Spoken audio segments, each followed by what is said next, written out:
Fala, nação rubro-negra, sou eu, Fabrício Lopes, aqui do nosso canal Resenha Rubro-Negra, trazendo para vocês as notícias do Mengão Queridão, que já começaram aceleradas desde ontem à noite, quando a gente trouxe aqui mesmo para vocês informações sobre a chegada do Charlie Alcaraz. Hoje, pela manhã, foi o Alexandro que desembarcou aqui no Rio de Janeiro. Lá em São Paulo, Gonzalo Plata também chegou e o Flamengo tem esses 3 jogadores já nesta sexta-feira para visitar o Ninho do Urubu. Bom, nesse vídeo aqui eu quero falar com vocês, inclusive, sobre as pretensões do Flamengo, que me surpreenderam até, de ter o Alexandro registrado no BID e deixá-lo à disposição do técnico Tite para poder jogar amanhã contra o Corinthians ou não. O mesmo valendo para Gonzalo Plata. O certificado de transferências internacional, o ITC, dos 3 atletas já chegaram e, segundo o Bruno Spindel falou, toda a documentação que o Flamengo tinha de disponibilizar para a CBF poder registrar os atletas e fazer com que eles apareçam no BID, o Flamengo já fez.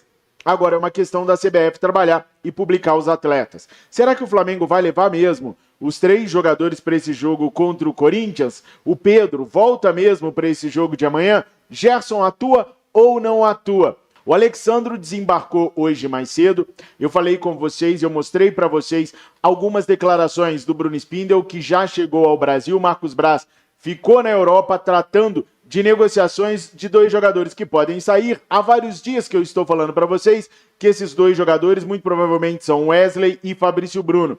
Há um interesse do Benfica pelo Wesley, há um interesse do West Ham ainda pelo Fabrício Bruno, e esses 2 jogadores estão na Berlinde e nas mãos do Marcos Braz em negociações para poder saírem do Flamengo ainda nesta janela, que aliás eu nem considero uma janela, eu considero um portal do Mengão Queridão. Gonzalo Plata já está no Rio de Janeiro, o ponta direita recém-contratado pelo Flamengo vai estar no hotel e à tarde vai ao CT do Ninho do Urubu realizar os primeiros exames, realizar os primeiros procedimentos para se tornar jogador do Flamengo.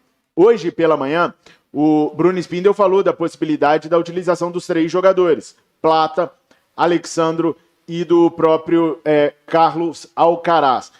O provável é que apenas Charlie Alcaraz seja utilizado, uma vez que Alexandro, já com 33 anos, vinha fazendo treinos em separado e o Gonzalo Plata não atua há pelo menos 3 semanas. Desde a chegada do Félix Sanches lá na equipe do Al Saad, ele não atua. E pode ser também uma questão de inscrever os jogadores aí. Vamos ver se dá tempo para os 3 aparecerem no BID. Pode ser que enquanto eu estou gravando esse vídeo aqui, eu tenha que interrompê-lo na hora de editar para poder mostrar os 3 jogadores no BID. Se isso acontecer, vai ser muito, mas muito útil o Flamengo poder ter esses jogadores contra o Corinthians. Vamos ver como é que o técnico Tite vai avaliar os atletas e se vai utilizá-los ou não. Até porque, gente, o Flamengo para agora por 11 dias, retornando apenas no jogo contra o Bahia. E contra o Bahia, nenhum desses jogadores que estão sendo contratados hoje, né, que foram anunciados de quarta para hoje,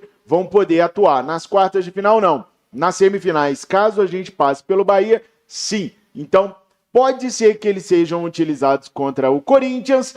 Dei uma parada, façam aí uma mini pré-temporada de 12 dias, para só depois começarem a atuar pelo Mengão Queridão de verdade. Vale lembrar que esse mês agora de setembro, nós temos aí o segundo jogo, jogo de volta da Copa do Brasil, temos o enfrentamento contra o Vasco e temos os 2 jogos da Libertadores da América. Tudo seguidinho.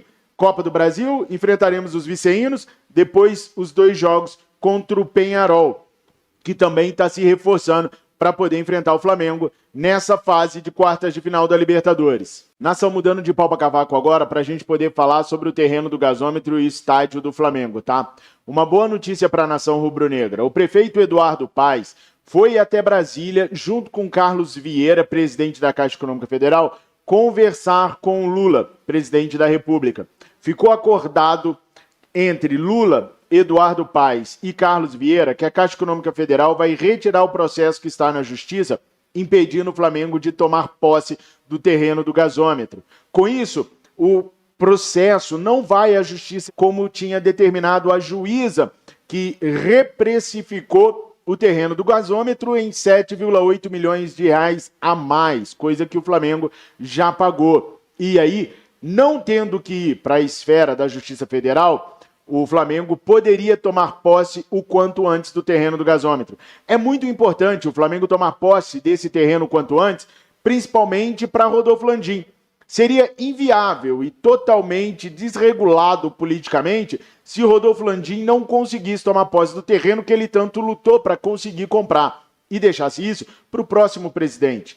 Rodolfo Landim, assim como a maioria dos políticos, é vaidosa demais para passar o bastão para um outro gestor fazer as honrarias que ele tanto lutou para ter. E por isso, a pressão em cima de Eduardo Paes para que ele pudesse resolver a situação o quanto antes. Afinal de contas, temos eleições no Flamengo no dia 9 de dezembro. E Landim não queria deixar em aberto a sua condição de comprador do terreno do gasômetro. Landim prometeu colocar um mastro de 30 metros com a bandeira do Flamengo lá no terreno do gasômetro e convidar as torcidas mais a imprensa para irem juntos tomar posse do terreno do gasômetro. Então era fundamental que se conseguisse fazer isso tudo até dezembro. E pelo que aconteceu na reunião que foi no início dessa semana com o presidente Lula, o Eduardo Paes e o Carlos Vieira, presidente da Caixa Econômica Federal, agora Landim terá sim condições de assumir o terreno do gasômetro.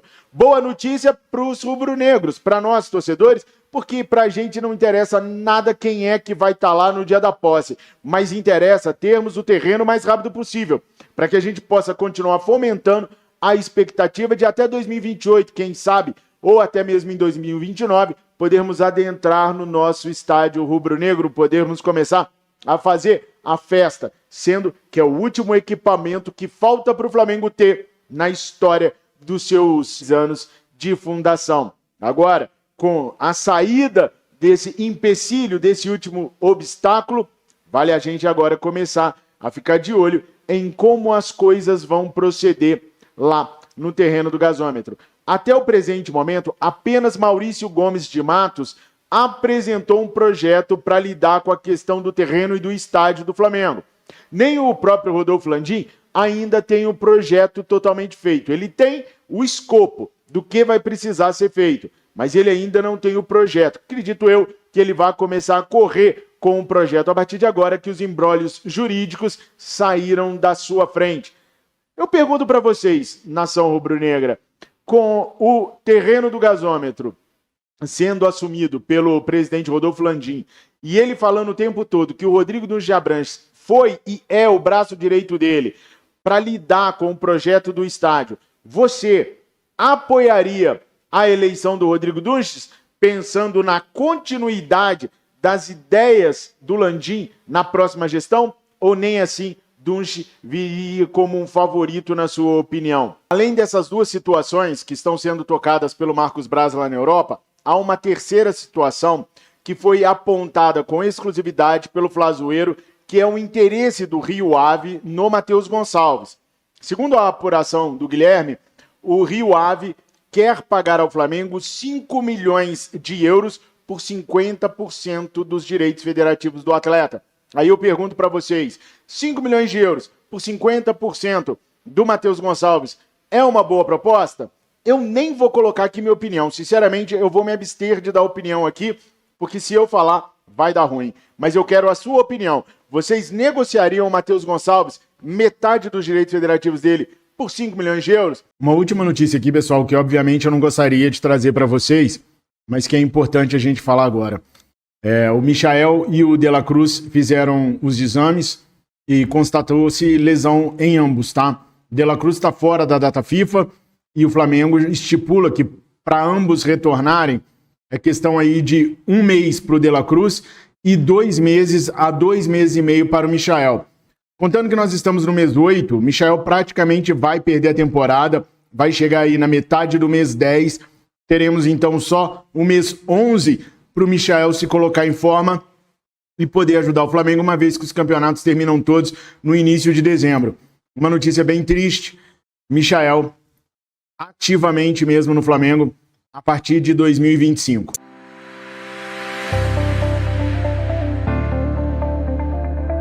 Atenção! Quer aumentar a visibilidade da sua marca, atrair mais clientes e potencializar suas vendas? A Brand Bee Marketing Digital tem a solução perfeita para você. Transforme seu negócio agora mesmo. Apareça para o seu público-alvo com anúncios no Facebook, Instagram e Google. E tem mais! Ganhe 10% de desconto na sua primeira campanha e alcance mais de 50 mil pessoas na sua cidade e região. Agende uma consulta grátis pelo WhatsApp 21 97708 8691 ou visite nosso site brandbee.com.br.